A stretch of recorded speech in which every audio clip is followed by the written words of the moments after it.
নমস্কার বন্ধুরা, ইচ্ছে হেসেলের আরেকটি ভিডিওতে আপনাদের স্বাগত। নিভানের বায়না সকাল থেকে আজকে সে পিৎজা খাবেই, তাই ভাবলাম বাড়িতে ম্যাগি আর ডিম আছে, সেটা দিয়ে কিছু একটা বানিয়ে দেওয়া যাক। আমি ম্যাগিটাকে প্রথমে সিদ্ধ করে নেব। পরিমাণ মতো জল দেব কড়াইতে, যাতে পুরো জলটাই ম্যাগিটা টেনে নেয়, যাতে একদম ম্যাগিটা ঝরঝরে হয়ে যায় অথচ সিদ্ধও হয়। তাই সেই মতো জল দিয়ে ম্যাগিটাকে বেশ কিছুক্ষণ নাড়াচাড়া করে নিয়ে তার মধ্যে আমি মশলাটা অ্যাড করে দেবো। ম্যাগির মধ্যে যে মশলাটা দেওয়া থাকে,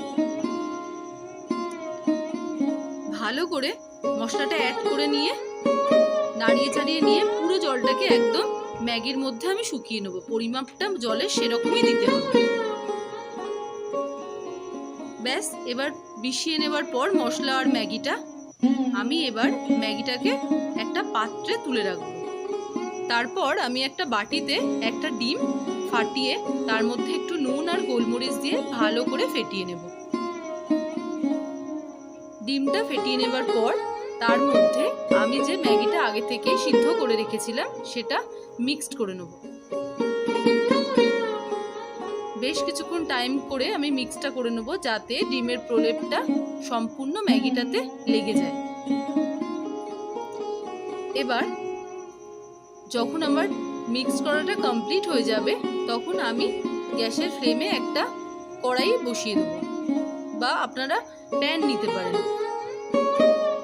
দিয়ে প্যানটা একটু গরম হয়ে আসলে তার মধ্যে সামান্য পরিমাণ বাটার বা রিফাইন্ড অয়েল আমি ব্রাশ করে দেবো।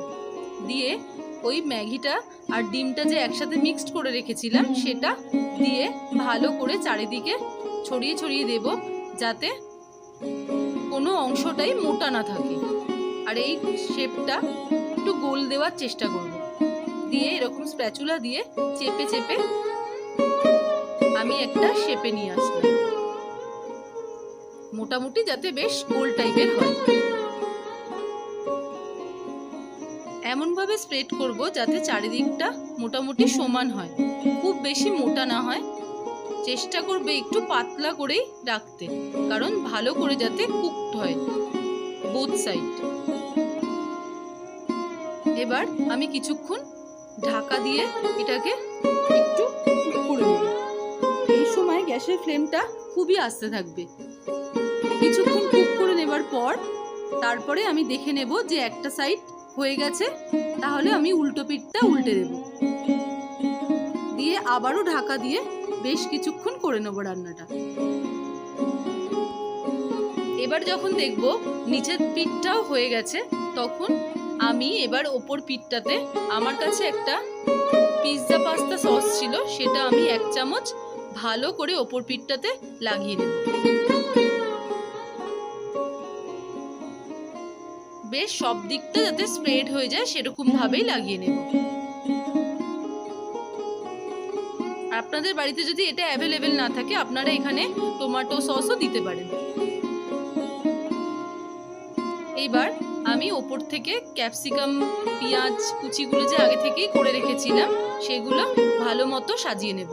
আপনারা এখানে চাইলে লঙ্কা কুচি দিতে পারেন, আমি দিইনি, তার কারণ আমি যেহেতু এখানে গোলমরিচ আর চিলি ফ্লেক্স অ্যাড করব, সেজন্য আমি কাঁচা লঙ্কাটা দিইনি। তারপর আমি কিছুটা অরিগেনো দিয়ে দিলাম।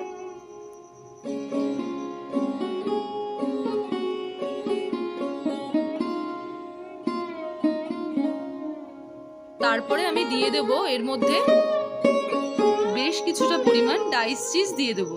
আমার কাছে ডাইস চিজটা অ্যাভেলেবেল ছিল, আমি তাই দিয়েছি। আপনাদের কাছে যদি মোজারেলা চিজ থাকে আপনারা সেটাও দিতে পারেন।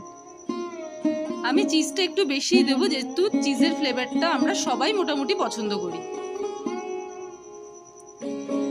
চিজটা ওপর থেকে ভালো মতো সাজিয়ে নেবার পর আমি এখানে কিছুটা পরিমাণ অরিগেনো আবারও দিয়ে দেব।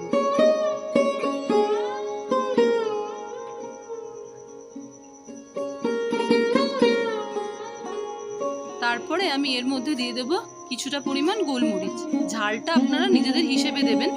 যদি কেউ ঝাল খেতে একটু পছন্দ করেন তাহলে আর একটু বেশি চিলি ফ্লেক্সও দিতে পারেন। এখানে আমি অল্প সামান্য পরিমাণ চিলি ফ্লেক্স অ্যাড করে দিয়েছিলাম। দিয়ে দিয়ে এবার আমি এটাকে আবার একবার ঢাকা দিয়ে দেবো, দিয়ে গ্যাসের ফ্লেমটাকে একদম আস্তে করে দেবো। ব্যাস, কিছুক্ষণ রাখার পরেই রেডি আমার হোমমেড পিৎজা। আর দেখতে যেমন সুন্দর হয়, খেতে কিন্তু তার থেকেও বেশি সুন্দর। এরকম নতুন নতুন রেসিপি পাওয়ার জন্য আমার চ্যানেলটাকে অবশ্যই সাবস্ক্রাইব করে দেবেন, আর ভিডিওটা ভালো লাগলে অবশ্যই লাইক করবেন।